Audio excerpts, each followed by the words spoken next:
The Mannin Line with Andy Wint.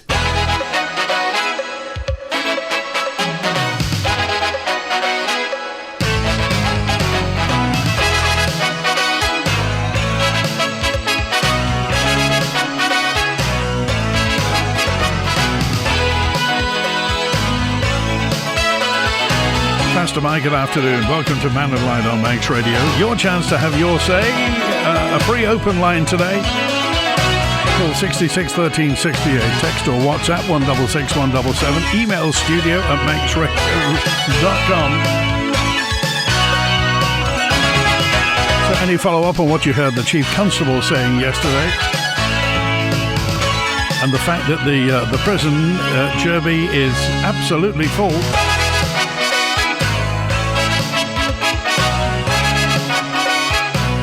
And this idea about ID checks being introduced at the borders with this public consultation set to launch soon. I got a message in. Thank you. It was from Faye, who just said, it was a Chief Constable on a production bonus for filling Derby. I don't think it goes that far, to be quite honest, Faye. But I think he's doing what he said he was doing. He was going to do it, didn't he? Anyway, any thoughts further on that? By all means, do get into it. I've got a few questions to get through as well. And David's with us first today. Hi, David. Hi, Andy. Just to let people know, I'm making a kilowatt of me panels because it's sunny. So may it rain. No, it shouldn't rain anyway. The DQ power station it is. It's a new power station here. I want to support the Chief Constable yesterday regarding his comments. I know he's quite forceful, and people may think he's forceful, but that's what we pay him for, don't we, at the end of the day, is to put things together. I may have a bit of great concern about the police officers with weapons coming into political forums, and that was last year.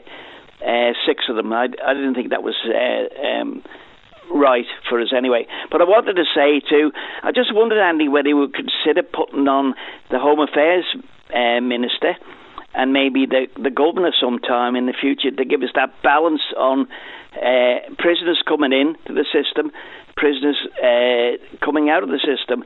And a great plug for Manx Radio too. There's a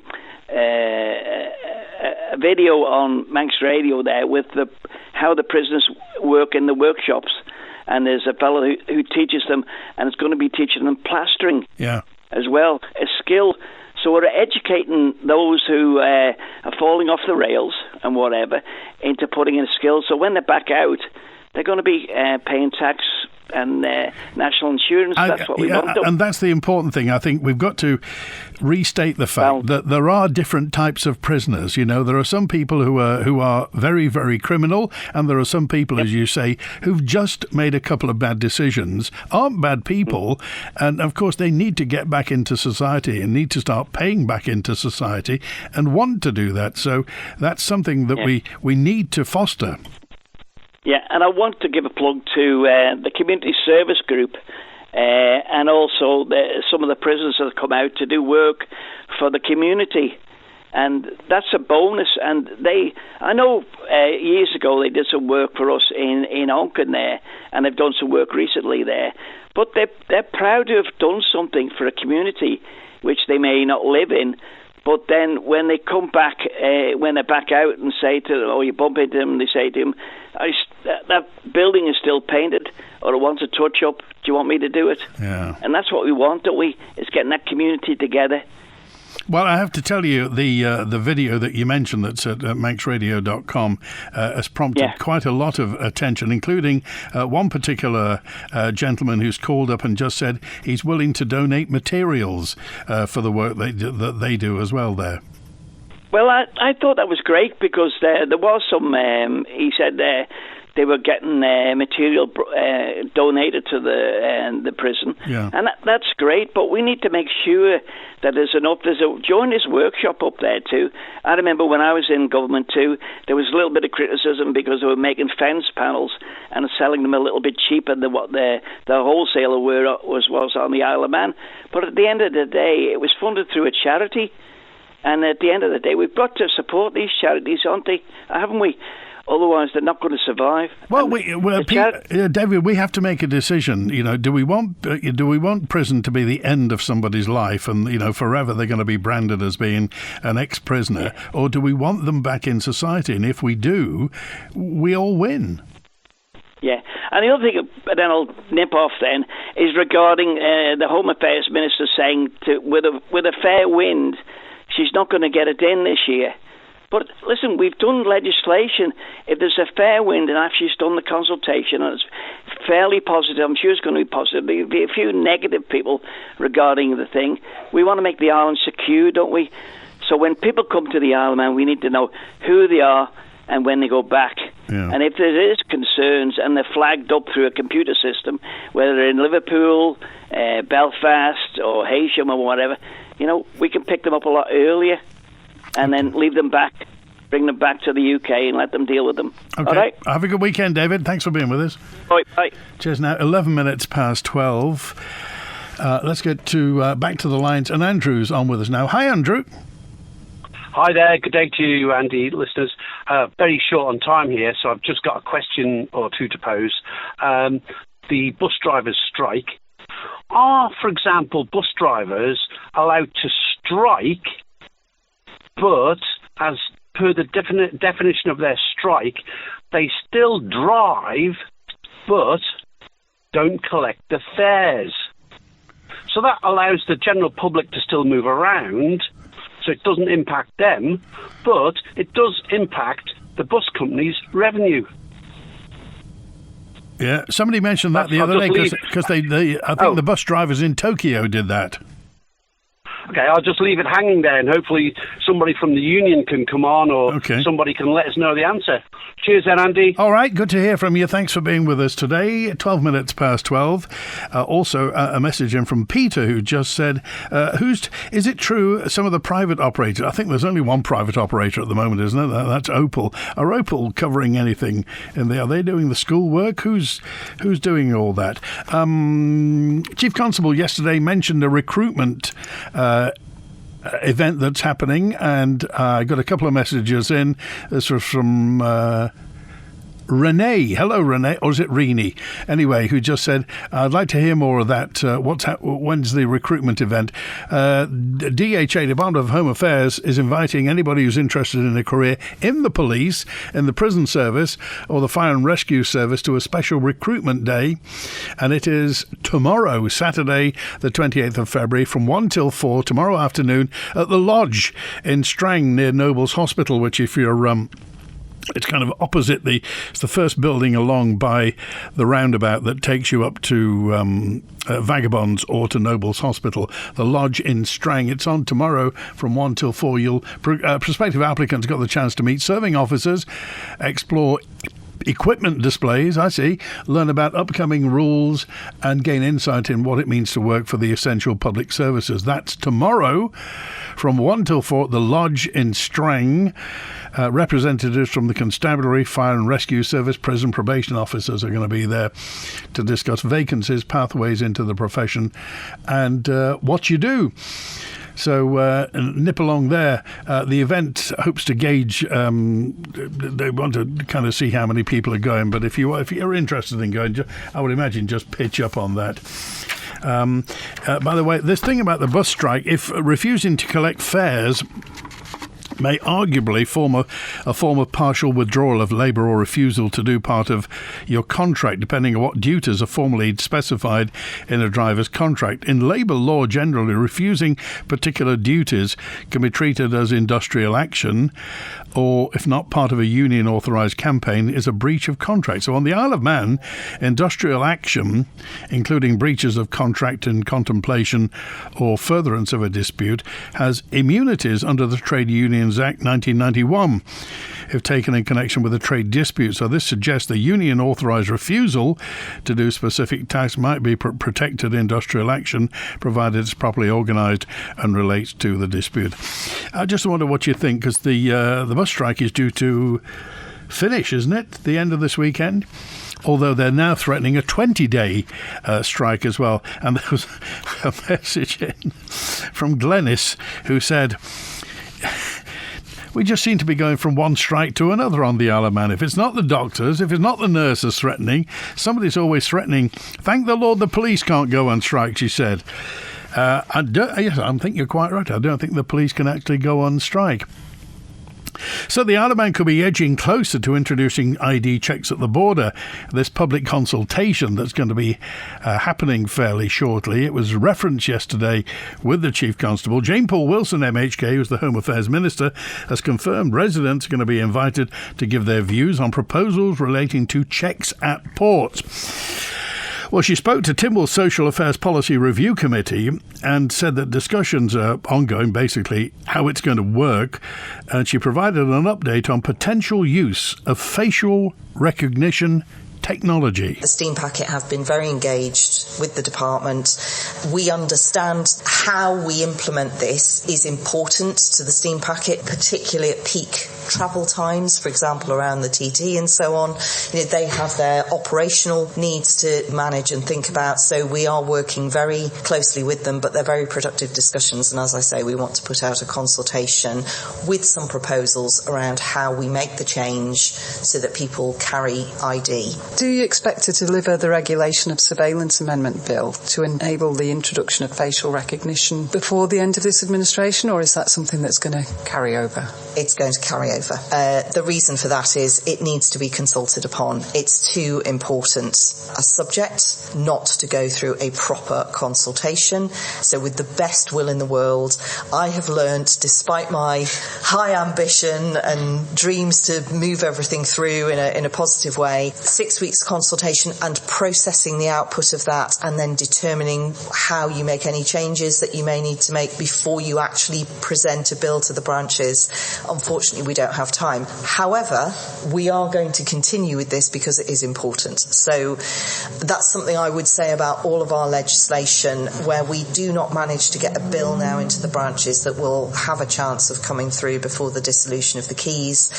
It doesn't mean it's not important. I am very keen that we still get the drafting work done and we get these bills out for consultation, if need be, over the summer, so that a new administration has the opportunity to pick up some legislation that's got to the best point we can and hopefully move it forward. Right, so that's the word from the Minister. This is the Isle of Man talking, the Mannin Line. Julian's on now. Hi, Julian.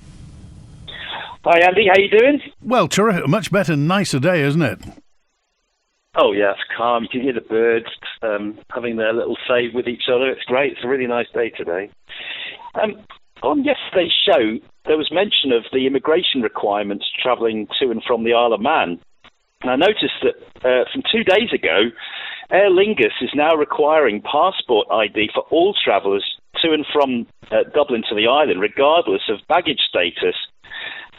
It's also apparent that Jersey and Guernsey have had this requirement on all flights and ferries for many years, which kind of leaves us as the outlier, don't you think, Andy?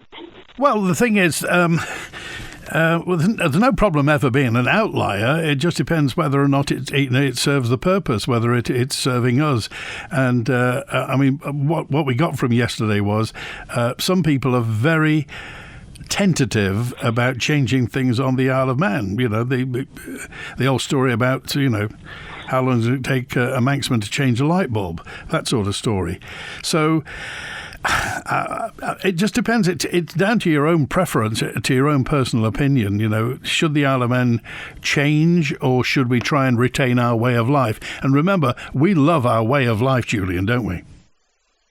Yeah, it's just I find it interesting that some of the airlines that are now having to use Dublin are also abiding by this. So you'll probably have this like a two-tier thing where Loganair will require ID to fly into Dublin, but not here, which seems strange, I find.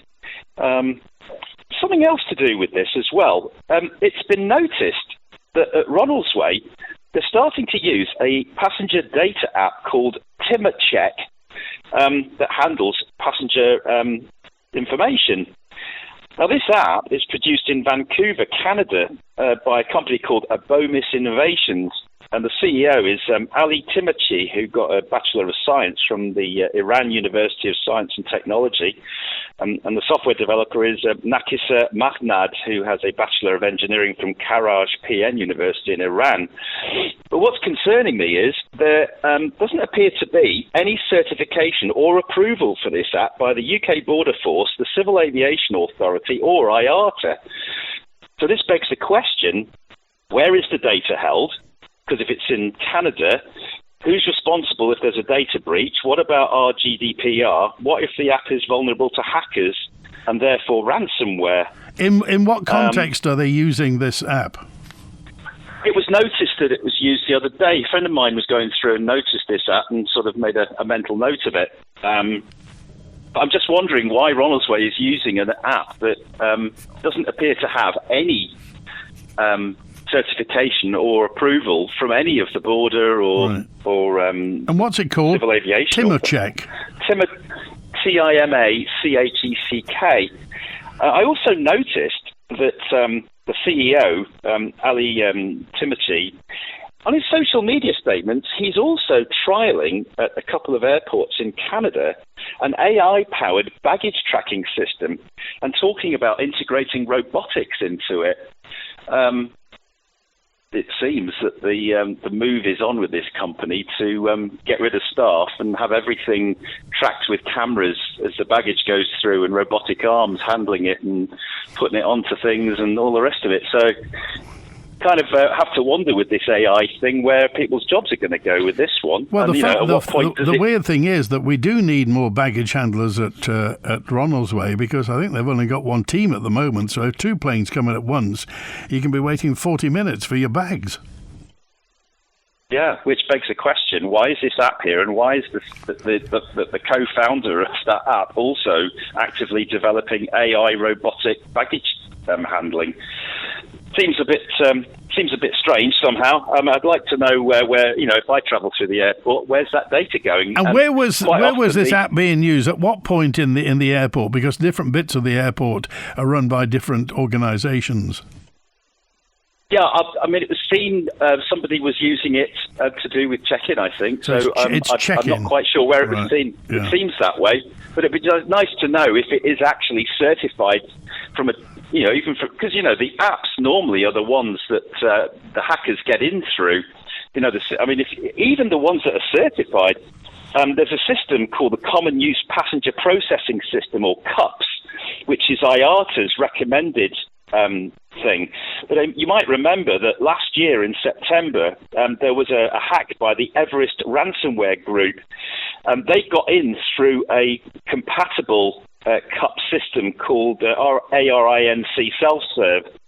Now that hack, apparently, they got 1.5 million passenger records, and it impacted Heathrow, Brussels, Berlin, Brandenburg, Dublin, and Cork airports.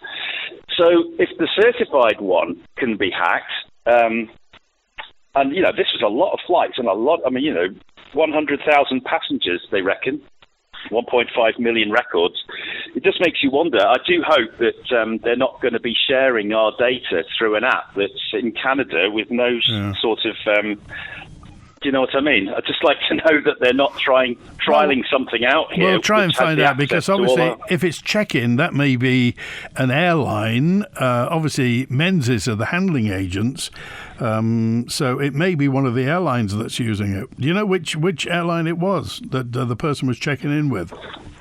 I don't know that information. Okay. Right. I just know that it was spotted. So it'd be interesting to find out, though, because that could be a potential data breach. Yeah. Thanks, Andy. Good to hear from you. Thank you, Julian. Have a good weekend. Also, a message from Kerry, who just said, and we're still using that flipping Ringo app at the airport as well. And we still don't know, or whether government knows, nobody's told us, what the revenue split is, i.e. how much has the Ringo app actually taken, and what's our split of it, and how much, what's the percentage that we're getting. Bearing in mind, before, we used to get all the money, even though those barriers were sometimes malfunctioning. All the money actually went to a DOI, presumably. Now we're having to share it with another company, with the Ringo people. Texter 850 says, Andy, how long is it going to be before the Isle of Man authorities wake up and realise the Isle of Man is no longer the place it once was? If you go to Jersey by ferry or air, you're not able to board without ID, which every country in the world requires. This is what's displayed at the port in Poole when you board the ferry to Jersey. We live in a different world now. And Barry says facial recognition and the security report should be of the utmost importance. We shouldn't be asked, we should be told. And George said the Chief Constable isn't forceful, it's just modern policing. They don't dilly-dally. And Pat said in the Mail yesterday, it said the post office branches are safe from the axe. What about us? We're left in limbo. And more messages regarding this passport. Oh, well, there's another thing about passports. If you're travelling off the island or to the Isle of Man from other jurisdictions, you're being urged to check your documentation is up to date and have it with you when travelling. While it's important to ensure your passport's up to date, it seems some carriers have introduced changes to what they require from customers prior to travel. For example, some airlines now require passengers to show their passports, even for journeys within the CTA, the Common Travel Area, which aren't subject to routine immigration control. The legal requirements for travel between jurisdictions within the Common Travel Area have not changed, and travellers aren't required by law to carry evidence of their identity or immigration status. Well, from this past Wednesday, the UK will enforce the Electronic Travel Authorisation Scheme for visitors from Europe, the USA, Canada, and certain other countries. In all, visitors from 85 countries who don't require a visa won't be able to travel without an electronic travel authorisation. Now, further details about the Isle of Man scheme will be shared in due course, because we're not quite ready. Why the need for a consultation, says Texter 562. We all have to have ID to fly. All that's needed is for the steam packet to require ID, passport, driving licence or NI number. This needs to be implemented quickly. The Chief Constable also said he was very concerned about the Irish sailings and the fact that he'd spoken to the PSNI and to the Gardaí in the Republic. Why not just produce a passport at the sea terminal, says John, and Big Joe in Annika says you must produce a passport to enter Ireland and always have done. I'm speaking of going by air, of course. And an anonymous texter said there's transport and public sentiment. The only people that this has affected are those unable to drive. The bus strike, this is. I work nights and I have to get a family member to take me to my place of work. The sniggering from others on social media sums up what feels like a horrible direction for the Isle of Man, says this.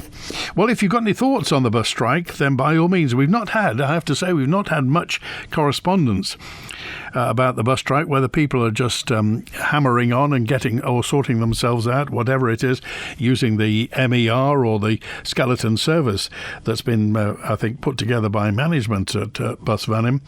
We'll see. But it seems that Unite, the union involved in all this, aren't going away and are talking of a 20-day strike in the future. Have you got any thoughts? My everyday used to feel fine. Now it feels elevated. Better decisions, better outcomes. Support when I need it, freedom when I don't. With no monthly fee, dedicated relationship management, and a world of global benefits, HSBC Premier is designed to elevate your everyday. HSBC, opening up a world of opportunity.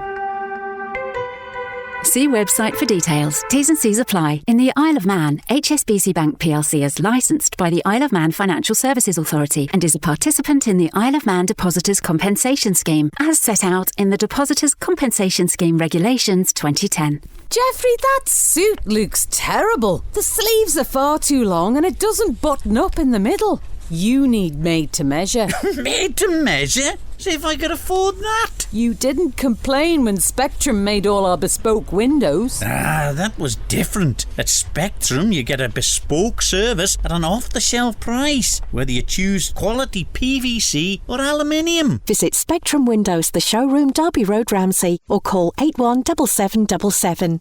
Construction waste today. Tells recycle for another day. A builder skip or two. Tells skips will bring to you. Need quality Type 1 stone for your building or contracting job? Then contact Tells with no minimum order for collection or delivery. Call 677 137. Visit Tells Limited in Snugborough or find Tells Limited on Facebook. Skips are what they do. We're the guys that hire one to you. Call Tells Skips today. 677 137. Whether starting a new business or building up your existing business, come and talk to the accounts and tax experts at Nicola Bowker & Co. With their holistic approach to business advice, Nicola Bowker & Co. will work with you to achieve success. For accounts that work, call 861 271. Are you a small charity here on the Isle of Man? Are you looking for volunteers, hoping to raise awareness and chasing those crucial pounds and pennies to support your work? Well, Manx Radio can help. You could be our next 1 to 3 Charity of the Week with daily on-air coverage, podcast and social media promotion. We can help support you and those you help. Just email the numbers 123@manxradio.com and listen out for the feature each weekday between 1 and 3 p.m. The Charity of the Week, brought to you by Kell Properties. The Mannin Line with Andy Wint. Friday lunchtime, and a note in from Michael in Peel, who said, I see Douglas City Council have hacked down some of the greenery covering the path. I've mentioned it.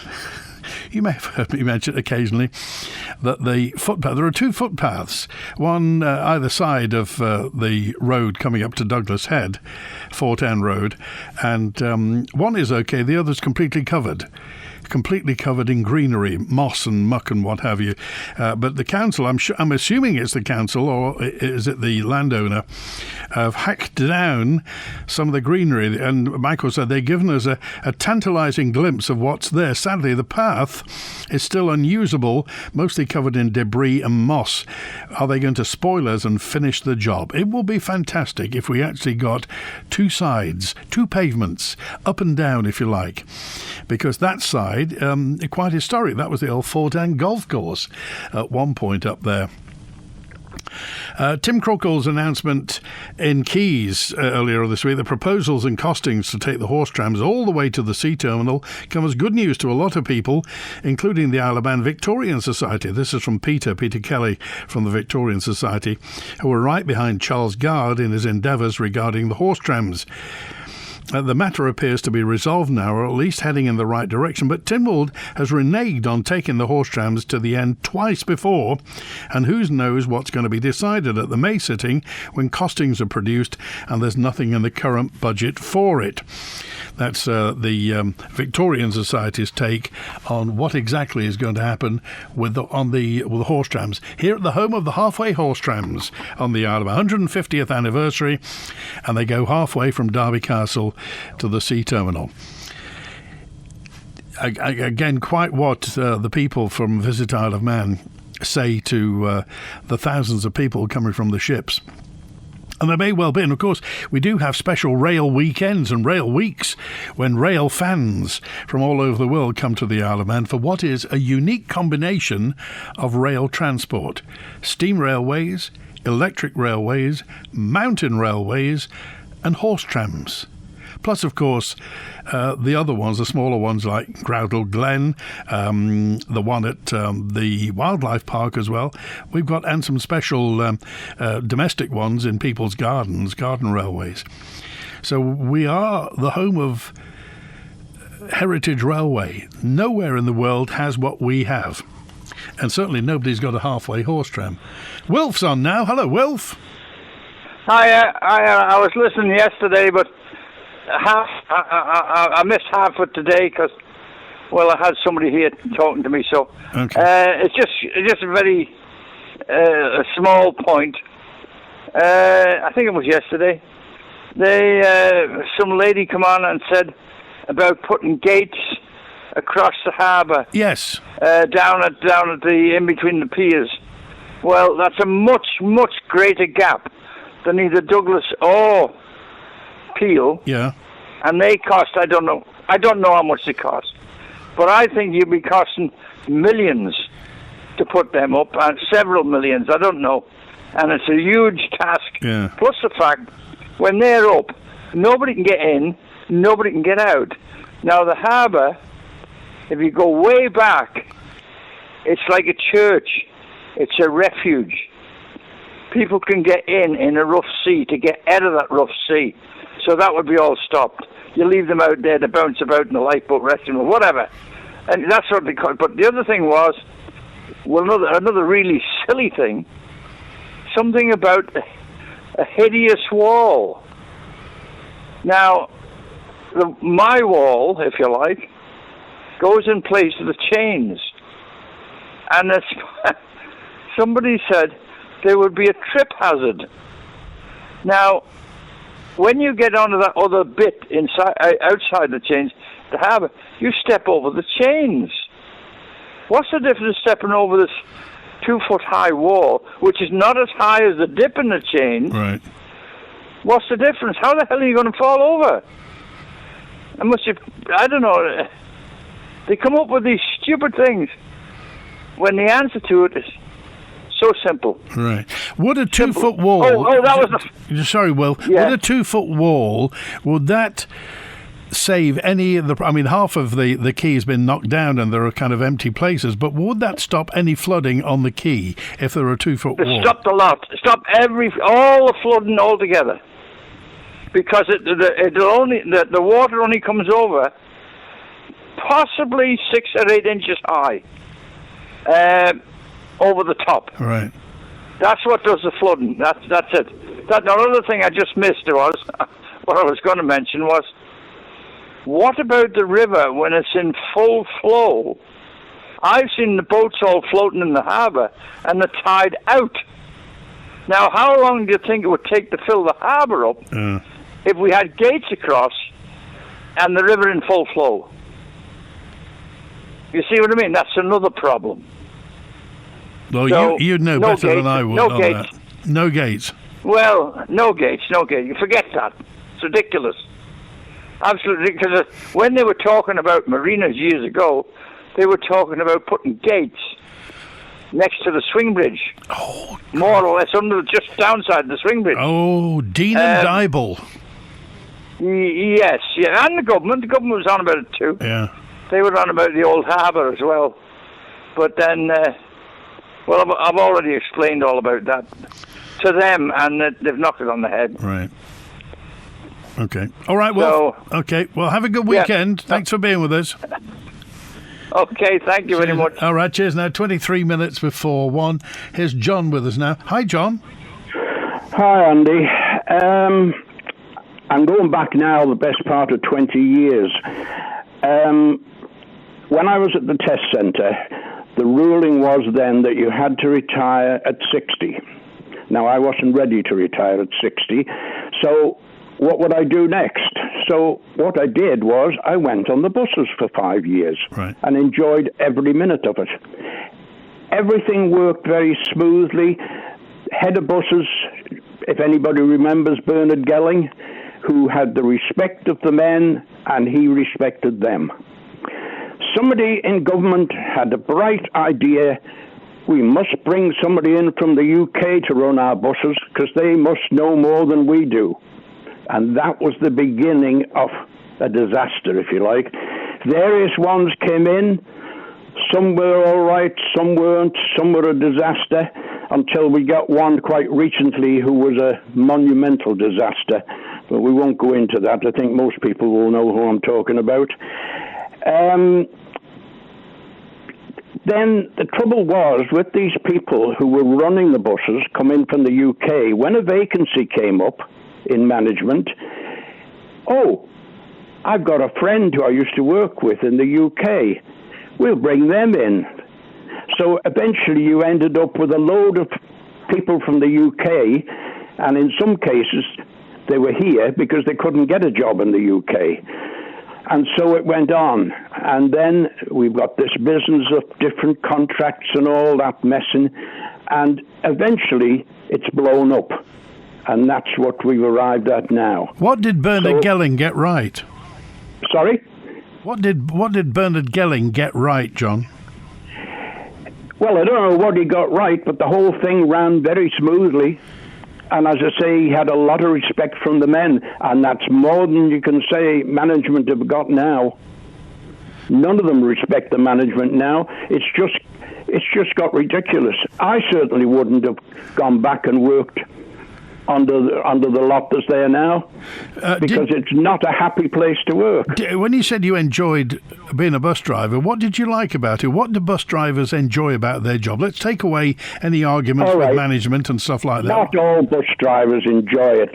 They couldn't understand why I did, but driving has been my life. I was a driving examiner, I was a driving instructor, and to just drive a bus all day, to me, it was the perfect job, if you like.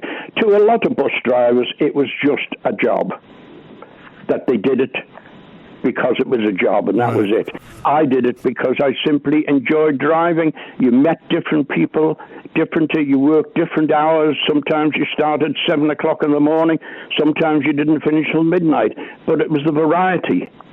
I mean, they don't know they're alive now. These buses they've got now, these Mercedes single-deckers and the Volvo double-deckers, the stuff we drove then, well, yeah, we won't go into that. But the other thing I was saying, you know, when I started, I could be corrected on this, I think the hourly rate then was about £12.50. Now, that's going back a long way. So it hasn't really increased all that much, has it, over the years? No, it hasn't. Obviously, there are other things in that. There are obviously time and a half and working weekend and double time, and what have you. But yes, go on. The only other thing I was going to say, where can you find somebody to come and cut your grass or trim your hedges for under £20 an hour? Well, you can't. No, exactly. So when you consider somebody cutting grass and somebody driving a double-decker bus with 80 people on, you know, that the whole thing was when I retired from the test centre, it was because you were thought at 60 to be too old to conduct a driving test one-to-one. But I could go on the buses and drive a double-decker with 80 school children on. I wasn't too old for that. So where's the sense in that? Well, somebody's got to get it sorted out, otherwise we're going to be walking into another strike, John. Yeah, we will. Yeah, and I admire the drivers now for sticking out, and I think this time they've got a lot of public support behind them. I really do. And I hope they win out in the end, because this government really, to put it bluntly, doesn't give a damn about the drivers. I've got a final question for you. Did you have power steering on buses you drove? Oh, yes. They were all automatics and power steering, yeah. Right. I'm not that old. I didn't go back to the PD1s and all that, where there's no power steering. No, they must have been hard work. We had all that. But they still had the ones I was driving. They still had a bit of age on them. Some of them are good, some of them weren't so good. Okay. But now, I mean, these buses now, they're luxurious, aren't they? What's your message to the bus drivers, John? Hold out. Don't give in. Okay. Hold out, because this government doesn't care. All right, John, have a good weekend. Thanks for calling. Okay, bye now. Cheers now, 17 minutes to 1. Join us at the Mannin Hotel for Around the World Afternoon Tea, Italian edition, on Sunday the 29th of March, between 1 and 3, when you'll enjoy a delicious Italian-themed afternoon tea, including mozzarella arancini balls, flatbread pizza, meatballs in sauce, tiramisu, panna cotta and more, with Aperol spritz and unlimited tea or coffee, all at just £27.50 per person. You need to pre-book, so call 602 555 or email restaurants@manninhotel.im. Sun, sea, and absolutely no stress. With Fly Direct, your perfect getaway starts the moment you take off from Ronaldsway. Whether it's an Algarve golf tour, a romantic break in Ibiza, or an adventurous road trip in Andalusia, it's your time to unwind. Book a full package holiday, a simple return flight only, or even just a one-way. Pick your dates, pack your swimsuit, and make it a summer to remember. Fly Direct. No stops, just summer 26. Visit flydirect.co.uk. One architectural design company has particular expertise in achieving planning approval for a wide variety of projects, from landmark buildings to spectacular homes. Talk to the experts at Ellis Brown and get your project off the ground. For excellence in design, search Ellis Brown. of Man Chartered Accountants. Remember when you used to get business advice from your bank manager? Stiff upper-lipped pillars of the community whom you called Sir? Nowadays, you can get all the advice on every business issue from the friendly, down-to-earth chaps at Crow Isle of Man. And some of the chaps are even women. Imagine! Crow Isle of Man. Global presence, local knowledge. Crow Isle of Man. Crow.im. Many people are struggling. You can help by volunteering or making a donation to Isle of Man Food Bank, whether it be food or essential items or financial support. Please call 646 999, brought to you by Descon Office Interiors. The latest edition of Manx Radio's Breath Mindfulness podcast with Karen Hardman is available now. Hi, I'm Karen, and welcome to my Shake Off Sleepiness relaxation. Brought to you by the Good Health Store on Station Road in Port Erin. There's no need to follow the crowd. Breathe out the temptation to say yes to everything today. The latest in the Breath Mindfulness series with Karen Hardman, and available now at manxradio.com. The Mannin Line with Andy Wint. Well, Faster My, good afternoon. And somebody also messaged in to say, how many bus drivers are there? According to recent official information published in a Tynwald question reply, the government-run bus operator, bus vanning that is, employs 85 full-time bus drivers and 14 part-time drivers under its three main contract types. So 85 full-time, 14 part-time. So obviously any wage agreement is going to have to be extrapolated across 85 full-time bus drivers. So everybody's watching the money, aren't they? We'll see what happens. The bus strike and what have you, Unite the Unions announced some more strike dates. Obviously the one that's ongoing at the moment is the 21st of February to the 3rd of March. So that's going to wrap up on Monday. Then from the 6th to the 10th of March, the 13th to the 17th of March, the 20th to the 24th of March, and the 27th to the 31st of March. DOI, which is the government ministry that's involved in all this, says negotiations are continuing with the expert support of MERS, the Manx Industrial Relations Service. Meantime, taking up the slack is the taxi companies. The taxi companies are doing their best. When the Mannin Line's not on air, call Manx Radio to leave your opinion for broadcast on 682 631. What's it looking like getting a taxi? Bus vanning are operated this limited contingency timetable. Some residents are sharing lifts. Some people are walking, but taxi companies are reporting a surge in demand.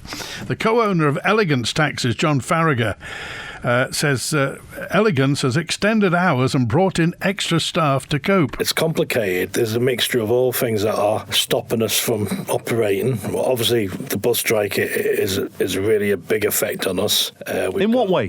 Well, obviously, people can't get to work. Mm-hmm. People rely on buses. We're getting inundated with more bookings. Mm-hmm. We are busy. We have actually obviously seen the notice a week before that they were going to have a strike, and we made amends by putting extra staff in the office, getting extra drivers out. Basically, the weather hasn't helped us either. When it's raining, it's 30% busier, but with the bus strike and everything, I'd say it's maybe 50% busier. And now, as of when the big payday is, the 24th to 25th of every month, it's manic out there. It sounds to me, in the tone of your voice, that you're not happy. Is that the case? No, we're happy because we're out there. I was going to say, yeah. If your wheels ain't turning, you ain't earning. Yes, exactly. So in that way, yeah, it's just one of those things. You just have to cope. When you have these times where it's busy, you have to get extra staff in. We had a chat with the drivers, and we've got night drivers coming out in the early morning to do the mad rush. So it's meeting demand. That's we are struggling a bit, especially with this weather. Like you said, the weather creates 30% more traffic, so we can't get around quick as we can. I'd say the traffic is 50% worse than normal, with people taking the kids to school more than getting on the school buses, and the road works as well. There's a lot of road works around Douglas, coming into Douglas, so that is the only problem we got. lot. We try to reach out to our customers on social media, ask to get them to book, pre-bookings. With the system we've got with the computerised booking dispatch system, if everyone booked, we'd be able to cope a lot better. We're not saying we'll get everyone on time. We might be 2 or 3 minutes late, but when people phone up, like today, bus strike, it's raining, it's payday, at 10 to 9, hoping to get a taxi to get to work for 9 o'clock, it's impossible.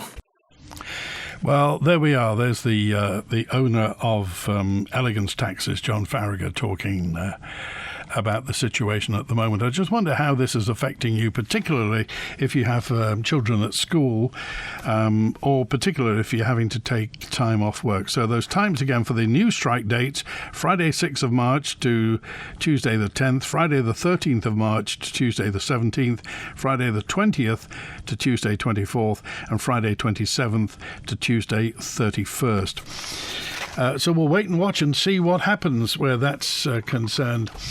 The figure... I thought the Chief Constable... This is Rich who just said, Andy, I thought the Chief Constable was excellent yesterday. Very professional.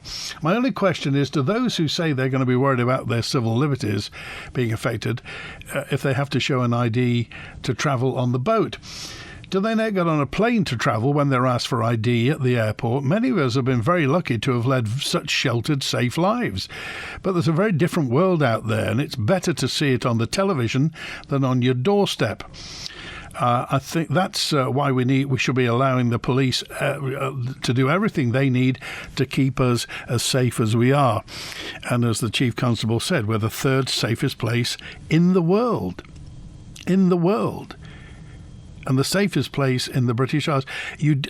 Familiarity may breed contempt. We may just take all this completely for granted. Go elsewhere, and it's a different world. Betty's on now. Hello, Betty. Hi, Andy. I'm just ringing to tell you how much I appreciate the Mannin Line. I think we're really lucky to have this on 5 days a week, and we can tell everybody and air our views on everything that's going on, and I really do appreciate it, and I hope everybody does. Well, I have to say, it'll be nothing without everybody else. I'm just in the middle of it. The fact that many people, and it is the most listened to programme on the Isle of Man, many people, it's down to the people who do it, to be quite honest, because if nobody listened and nobody called, I'd be sitting here like an idiot, Betty. No, but it's really good, and that's all I wanted to say, really. All right. Have a good weekend, Betty. Thanks for calling. And you. Bye-bye. Bye now. Why is the taxpayer paying to imprison offenders from the UK here at Derby? Steve said, I read an article about somebody trafficking drugs from England who's now servicing a sentence on the Isle of Man. Well, if the crime's committed here, Steve, that's the thing. If they're prosecuted for an offence on the Isle of Man, then they're going to go to prison on the Isle of Man. I don't think there's much else we can do. I'm sure there are people who are transferred to the UK. But there we are. More stuff in now. Jill in Onken, regarding the trams, if you haven't seen it, it's worth looking at the Victoria Harbour horse-drawn tram. It's the only other one in the world. This is in Australia. It's not as historic as ours, but what they have done to preserve it, it's brilliant, says Jill in Onken. And Ian said, given the recent discussion regarding derelict or rundown buildings, I don't believe I've ever seen the House of Keys looking so in need of a coat of paint. Is it? Is it looking a bit tatty? Can I suggest our leaders quickly instruct a consultation company from the UK to assess and tell us if the House of Keys does in fact need a coat of paint, and if so, in which shade of white? If the answer is yes, we could then instruct another consultation company, from the UK of course, to search far and wide for the most expensive and of course the most environmentally friendly paint. With a fair wind, we could have a newly painted House of Keys by 2030. Have a nice day. Thank you, Ian. Just out of curiosity, says Texter 717, does anybody know what the plans are for the Falconcliff lift? It's unused since the 1990s. It's a sad sight to see it overgrown there, with the tracks and the lift rotting away. I think that land is owned by Dandara. Everything's rotted there. I don't know whether the machinery is still, well, it'll be seized up by now. But quite where you would put the... I mean, I'm trying to think. Is it Maitland who are in the building in the old Falcon Cliff? They're a finance company, and good on them in illuminating, because the Falcon Cliff, if it weren't illuminated at night, wouldn't enhance Douglas Promenade. So if anybody's got any information, certainly I know Charles Gard is a big fan of... In fact, there's an old video of Charles on YouTube paying his money and going up in the Falcon Cliff lift. But there were, I think that one, of course, the one from Little Switzerland is long gone. The chairlift that used to go up to the old Cunningham's camp. Gaz. Government's been telling people to use the web during the bus strike. Many elderly people who rely on bus services don't access the web, while many tech-savvy people will probably be driving. Shows how out of touch the government is. Some bus drivers' contracts pay £15 per hour. That equals £30 per hour at double time on a Sunday. On a 6-hour shift, £180. Not bad money just to drive around the island. So I take it you'll be becoming a bus driver then, Fran, is that right? I believe the average wage for a bus driver in the Isle of Man is $34,000. In London, it's $40,000. Who has the more stressful job and preferential tax, says Paul. And Big Rog in sunny Peel, as far as the bus strike goes, I'm fed up with them calling it industrial action. It's not. It's industrial inaction, says Rog. Anne dropped a message in, say, good on the Chief Constable for filling the prison with criminals. The long-term ones need to be sent to the UK, as our prison is like a holiday camp. The most serious criminals should be sent to a bigger, firmer prison. Jerby is too soft on serious offenders, says Anna. Well, if you haven't yet had a look at the video at manxradio.com, there's a video on the facilities inside the prison. Take a look at it. Lots of people have looked already. I was a bus driver for 23 years on a couple of strikes, and the way forward here is to go to binding arbitration, but the government won't go for it. It's a fair way to go about things, says Brian. Binding arbitration. Well... And that's it. Thanks to Chris on production today and for the rest of the week. From Andy, have a great weekend. Thanks for being with Mannin Line. WINT